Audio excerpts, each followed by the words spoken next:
Good evening students. Part 3 synthesis की इस video के अंतर्गत हम यह देखने जा रहे हैं कि क्लास क्या होता है, क्लास कितने तरह का होता है, फिर उसके बाद उसके द्वारा कैसे कंपाउंड सेंटेंस और कॉम्प्लेक्स सेंटेंस बनाया जाए। सबसे पहले आइए क्लास पर। क्लास का मतलब खंड वाक्य, उपवाक्य। क्लास किसी वाक्य का एक भाग होता है जिसका अपना सब्जेक्ट और प्रेडिकेट हो, यानी खंड वाक्य किसी भी वाक्य का एक भाग है जिसका अपना सब्जेक्ट और प्रेडिकेट होता है। जैसे यहाँ लिखा हुआ है, Ram went to market, Ram बाजार गया, एंड बॉट ए बुक, और उसने एक पुस्तक खरीदा। इसमें देख रहे हैं दो भाग है, Ram went to market, Ram बाजार गया, एंड बॉट ए बुक, और एक पुस्तक खरीदा। ये वाक्य दो रहे होंगे, Ram went to market, he bought a book. दोनों वाक्यों को मिला करके अर्थ के अनुसार एंड लगा के जोड़ दिया गया।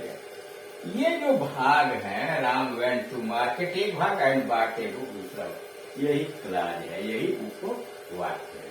कारण कि यह इस वाक्य का एक भाग है जिसका अपना सब्जेक्ट और प्रेडिकेट है। यानी राम सब्जेक्ट हो गया, बाकी उसके प्रेडिकेट हो गए। यहाँ भी राम छिपा हुआ, बाकी ठीक उसी तरह से यहाँ आइए, he worked hard, उसने मेहनत की, so that ताकि he might earn money, ताकि वह रुपया कमा सके, and improve his condition, और अपनी दशा सुधार सके। आगे डाट डाट कर दिए गए कि इसमें और चाहे तो हम क्लास जोड़ सकते हैं। अब यह है कि एक वाक्य में कितने उपवाक्य होंगे, कितने क्लास होंगे, आप फाइनाइट वर्ब मुख्य क्रिया गिने, जितनी मुख्य क्रियाएं होंगे उतने क्लाज उसमें होंगे, उतने उपवाक्य से मिलाकर एक वाक्य बनाया गया होगा। जैसे इसमें he worked hard, worked hard एक क्रिया हो गई, माइट अर्न दूसरी क्रिया हो गई, इम्प्रूव तीसरी क्रिया हो, तीन हुआ। यानी यह तीन उपवाक्यों से मिलकर एक वाक्य बना होगा। क्लियर?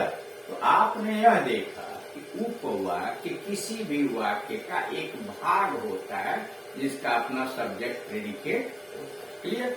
ये उपवाक्य तीन तरह के होते हैं clause, principal clause, coordinate clause और सबऑर्डिनेट क्लास। प्रिंसिपल का मतलब प्रधान क्लास, कोऑर्डिनेट का मतलब समान पदीय उपवाक्य, और सबऑर्डिनेट का मतलब आश्रित उपवाक्य। ठीक? अब ये तीनों क्या होते हैं? प्रधान का मतलब मुखिया, प्रिंसिपल क्लास हर व्यवस्था के अंतर्गत, हर परिवार के अंतर्गत, हर संस्था के अंतर्गत एक व्यक्ति मुखिया होता है, मालिक परिवार के अंदर। इसको साधारण भाषा में यह समझिए कि मान लीजिए हमने यहां लिख दिया राम श्याम, ये दो भाई हैं। राम और श्याम दो भाई होते। राम बड़ा है, बड़ा भाई, ये छोटा भाई है। दोनों एक ही साथ रहते हैं, दोनों का परिवार है। मान लीजिए इनके तीन बच्चे हैं, ए बी सी, और इसके डी, दो बच्चे हैं डी। यह दोनों का परिवार एक साथ रहता है, तो यह कहेंगे। और इनका मान लीजिए आपके 10 एकड़ खेती है, वही आर्थिक साधन है, तो दोनों भाई 5-5 एकड़ के मालिक हो। इसमें एक मुखिया होगा, मान लीजिए बड़ा भाई मुखिया है, राम मुखिया है, प्रधान है, घर का मालिक है, परिवार का मालिक है। तो उसका मतलब क्या है? घर के मालिक का मतलब जो अपना अर्थ खुद पूरा करता है। अर्थ से मतलब रुपया पैसा, परिवार में आर्थिक स्थिति जो अपने आप, यानी जो चाहे जैसे चाहे वह अर्थ हिसाब कर सकता है, रुपये पैसा का मालिक है, इसलिए उसे मुखिया बना। लेकिन उसका भाई श्याम जो वह समान पद का है, अर्थ वह भी पूरा करता है, इसलिए 5 एकड़ का वह मालिक है, लेकिन वह किसी कारणवश बड़े भाई के साथ रहता है, दोनों ज्वाइंट। अब इसको कहेंगे यह समान राम का समान पदीय श्याम, यानी इसलिए दोनों का बराबर रैंक है, समान पद। नीचे यह जो देख रहे हैं बाकी जो बच्चे हैं ये अपना रुपए पैसे का मामला पूरा नहीं करते, इनको कहते हैं सबऑर्डिनेट, आश्रित हैं, यानी रुपए पैसे के लिए अपने पिता, चाचा, छोटा भाई, बड़े भाई पर निर्भर। ये सब समान पद के, A B C D E आपस में समान पद के हैं और राम और श्याम आपस में समान पद के हैं, लेकिन A B C D E ये सब राम और श्याम के आश्रित हैं।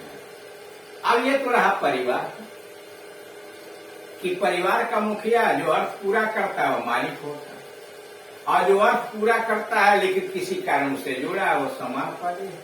और जो बच्चे हैं या अन्य लोग हैं जो अपने आर्थिक स्थिति को पूरा नहीं करते, रुपये पैसे के लिए किसी पर निर्भर है, वो आश्रित उपवाक्य। अब सेंटेंस में आई, यहाँ अर्थ का मतलब मीनिंग से है, अर्थ है। जो उपवाक्य अपना अर्थ खुद पूरा कर लेता, स्वयं पूरा कर लेता है, वह कहलाता है प्रधान उपवाक्य। क्लियर? और जो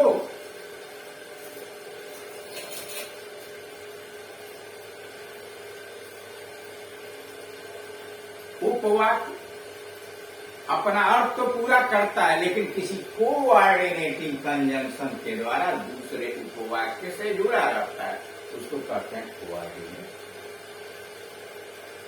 फिर सुनिए, प्रिंसिपल क्लॉज आप उसको कहेंगे जो अपना अर्थ स्वयं पूरा करता हो, उसको बाकी से अपने अर्थ के लिए किसी पर निर्भर होने की जरूरत नहीं है। जैसे राम वेंट टू मार्केट, यहाँ फुल स्टॉप अगर आप लगा दें, आगे कुछ बोले ना बोले, अर्थ इसका पूरा है, राम बाजार के बात कर। अब यहाँ देखिए, ही बाट ए बुक, उसने पुस्तक खरीदा, यह भी अर्थ पूरा है, लेकिन इसके पहले एक कोऑर्डिनेटिंग कंजंक्शन है।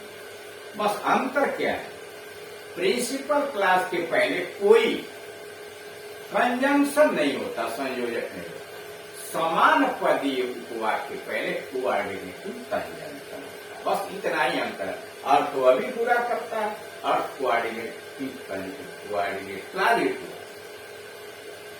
अब ये सबऑर्डिनेट आश्रित उपवाक्य उसको कहते हैं जो अपना अर्थ स्वयं पूरा नहीं करता, अपने अर्थ को पूरा करने के लिए दूसरे पर निर्भर रहता है। जैसे हमने यहाँ लिखा हेडेड नाटकम, वह नहीं आया बिकॉज़ ही वाज इल, क्योंकि वह बीमार।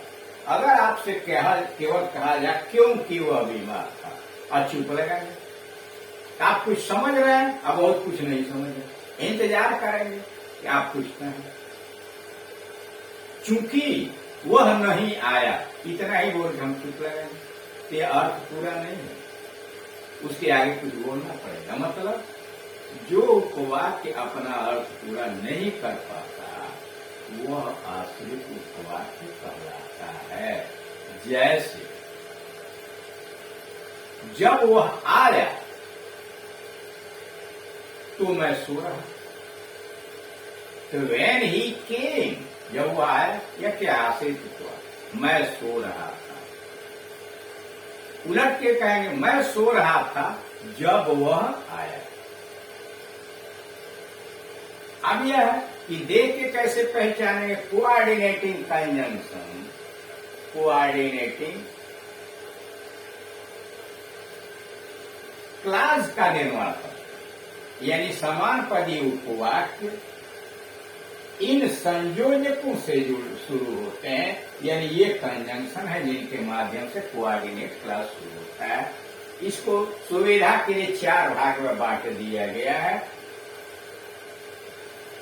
जैसे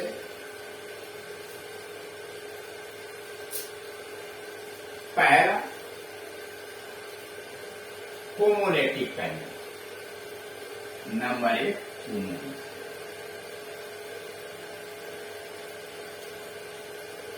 कोमुलेटिव कंजंक्शन। कोमुलेटिव कंजंक्शन में एंड है, as well as, both and, not only but also, well, no less then.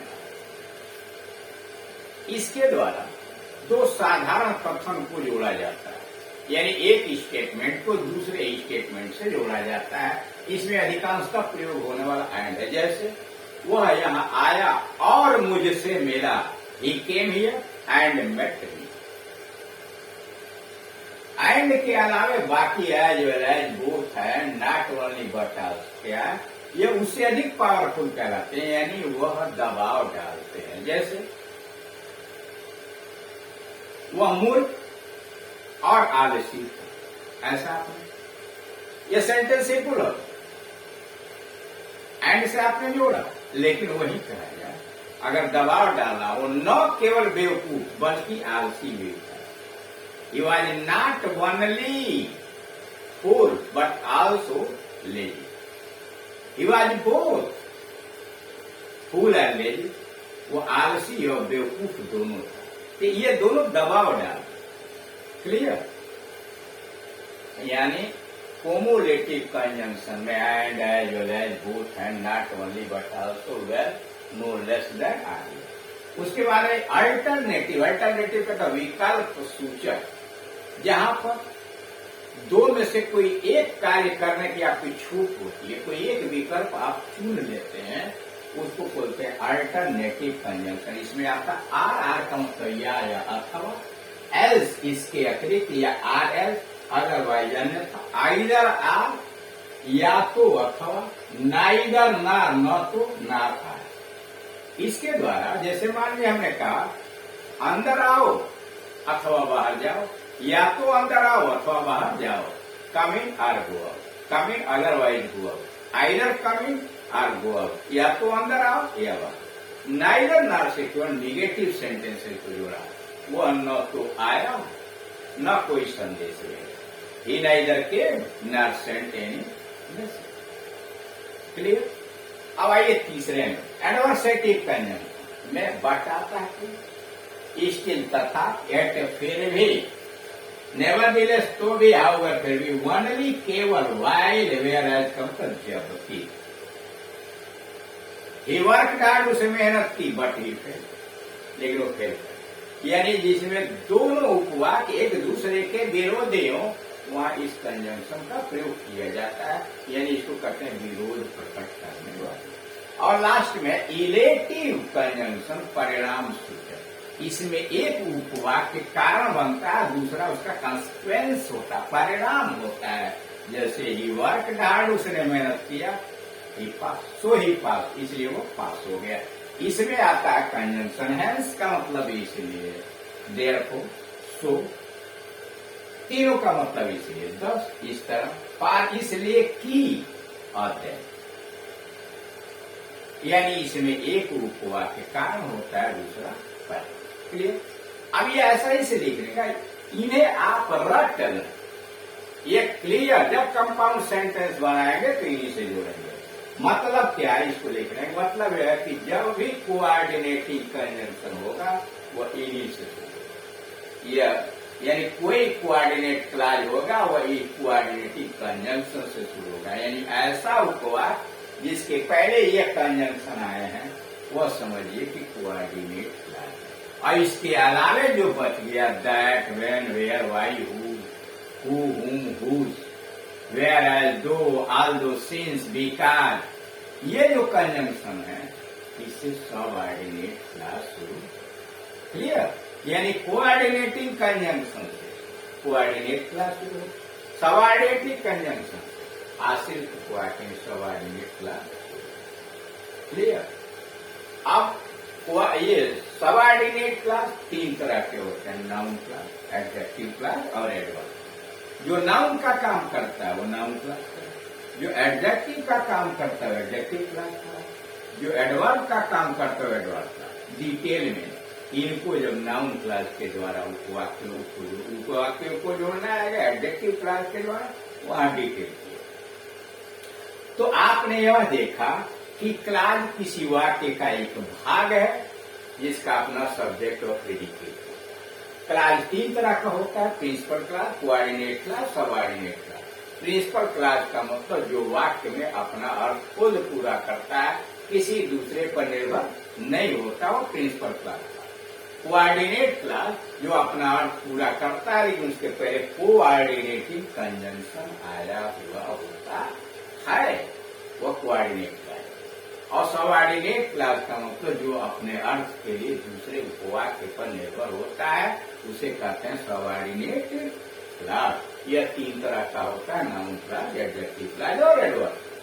अब आइए कि कल हमने आपको कहा था कि अब इसमें देखिए क्या है, ये principal clause and bought a book coordinate clause. She was tired, वह थकी हुई थी, सो शी सैट डाउन, इसलिए बैठ गए। ये प्रिंसिपल क्लास है और ये कोऑर्डिनेट क्लास है, इसलिए कि सो से शुरू है।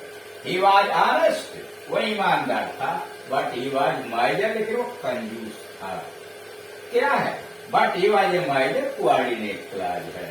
He did not come, वह नहीं आया, because he was ill, क्योंकि वह बीमार था। यहाँ यह प्रिंसिपल हो गया और यह हो गया सबऑर्डिनेट क्लास। अब यहाँ देखिए, when he came, जब वह आया, यह है सबऑर्डिनेट क्लास, आश्रित उपवाक, यह है principal clause. He worked hard, यह हो गया प्रिंसिपल क्लास, so that, ताकि he might earn money, यह अपने अर्थ के लिए इस पर निर्भर रहती है, आश्रित। और यह है कोऑर्डिनेट, लेकिन कोऑर्डिनेट किसका है? एंड से शुरू है, आश्रित का कोऑर्डिनेट समान पदीय। जैसे ऊपर बताया ना, ये A B C D E आपस में समान पदीय है, लेकिन है तो सब आश्रित। क्लियर? अब आपको यह देखना है कि किसे आप कंपाउंड सेंटेंस कहेंगे, किसे कॉम्प्लेक्स। सिंपल तो कल हमने आपको बता दिया, सिंपल सेंटेंस का मतलब इसमें एक फाइनाइट वर्ब आयु, एक मुख्य क्रिया आयु, सेंटेंस सिंपल होता है। कल उदाहरण देता है। अब कंपाउंड किसको कहेंगे और कॉम्प्लेक्स किसको आप कहेंगे। क्लियर? अब इसको जानने के लिए बस आप यह जान लीजिए, अगर कोई ऐसा वाक्य है जिसमें प्रिंसिपल तो एक रहेगा, ठीक है, क्लास एक प्रिंसिपल क्लास सब में रहेगा जो भी, और अगर इसका कोऑर्डिनेट क्लास है एक है, समझ रहे हैं? एक से अधिक नहीं हो सकता, दो भी हो सकता है, इसका कोऑर्डिनेट और क्या सब ऑर्डिनेट, ऑर्डिनेट जीरो है या दो चार है, समझ रहे हैं? तो सेंटेंस कंपाउंड कहलाएगा।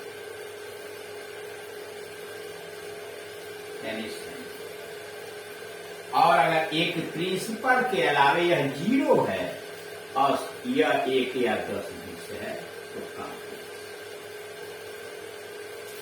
मतलब समझिए, अगर ऐसा कोई वाक्य दिया है जिसमें एक प्रिंसिपल क्लास है और उसका कोऑर्डिनेट समान पदी एक या एक से अधिक है, तो वही समझ लीजिए एक सेंटेंस कंपाउंड हो गया, सबऑर्डिनेट हो अथवा न हो। यानी कोई ऐसा वाक्य है जिसमें एक प्रिंसिपल के अलावे उसके समान पद का एक उपवाक्य है तो सेंटेंस कंपाउंड कहलाएगा। जैसे Ram went to market, Ram बाजार गया, प्रिंसिपल है। एंड बॉट ए बुक, यह इससे जुड़ा हुआ है, इस राम से जुड़ा हुआ समान पद का है, इसलिए इसको कहेंगे compound sentence. She was tired, वह थकी थी, सी सैट डाउन, इसलिए वो बैठ गई, यह प्रिंसिपल क्लास, और so she sat down coordinate clause, इसलिए इसको कहेंगे compound sentence. He was honest, वह ईमानदार था, बट ही वॉज माइजर, यह प्रिंसिपल क्लास, यह उसका कोऑर्डिनेट, इसलिए sentence compound. He did not come, वह नहीं आया, बिकॉज ही वॉज इल, क्योंकि वह बीमार था। यह प्रिंसिपल, लेकिन यह एक आया तो आगे आखिरी सबऑर्डिनेट, इसलिए सेंटेंस कहलाएगा कॉम्प्लेक्स। इसमें एक प्रिंसिपल है और एक सबऑर्डिनेट क्लास है। व्हेन ही केम, आश्रित उपवाद, और यह प्रिंसिपल, सेंटेंस कॉम्प्लेक्स। ही वर्क हार्ड, उसने मेहनत की, ठीक, प्रिंसिपल। और दूसरा उसका आश्रित आ गया, एक समान पदी उपवाक आया, लेकिन किससे जुड़ा है? आश्रित से जुड़ा है, इसलिए सेंटेंस कॉम्प्लेक्स का आएगा। मतलब कंपाउंड होने के लिए आवश्यक है कि प्रिंसिपल क्लॉज का एक समान पदी वाक्य होना चाहिए। क्लियर? तो इस तरह से आज आपने देखा कि क्लॉज क्या होता है। क्लॉज 3 तरह का होता है, यानी क्लॉज किसी वाक्य का एक भाग है जिसका अपना सब्जेक्ट और प्रेडिकेट होता है। क्लॉज यानी उपवाक्य 3 तरह के होते हैं, principal clause, coordinate clause, subordinate clause. Principal clause वह जो अपना अर्थ पूरा कर लेता है, कोऑर्डिनेट क्लॉज जो अर्थ तो पूरा करता है लेकिन उसके पहले कोई कोऑर्डिनेटिंग कंजंक्शन आया हुआ होता है। सबऑर्डिनेट क्लॉज वह जो अपने अर्थ के लिए दूसरे पर निर्भर होता है। सबऑर्डिनेट क्लॉज 3 तरह के होते हैं, नाउन क्लॉज, एडजेक्टिव क्लॉज और एडवर्ब क्लॉज। जिस वाक्य के अंतर्गत एक प्रिंसिपल के अलावा उसका एक भी समान पदी यानी कोऑर्डिनेट क्लॉज है, सेंटेंस कंफर्म करेगा। लेकिन अगर प्रिंसिपल के अलावा एक भी कोऑर्डिनेट नहीं है, सब सबऑर्डिनेट है, तो सेंटेंस कॉम्प्लेक्स करेगा। अगर आपको मेरा वीडियो पसंद आया तो आप चैनल को सब्सक्राइब कर दीजिए, वीडियो को लाइक एंड शेयर।